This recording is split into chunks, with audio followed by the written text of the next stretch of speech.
Estem en el Parque de la Quenència i anem a millorar el que és el vallat d'este pipicant.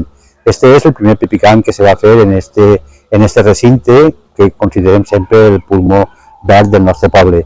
Va fer-se una inversió important degut a que s'ha rebut una subvenció de la Diputació de València i això va permetir-nos millorar este recinte d'este pipicant. Anem a ficar tot el que és completament la valla nova, també van a ficar-se les portes noves i també millorarem el que és l'espai interior en jocs per a mascotes.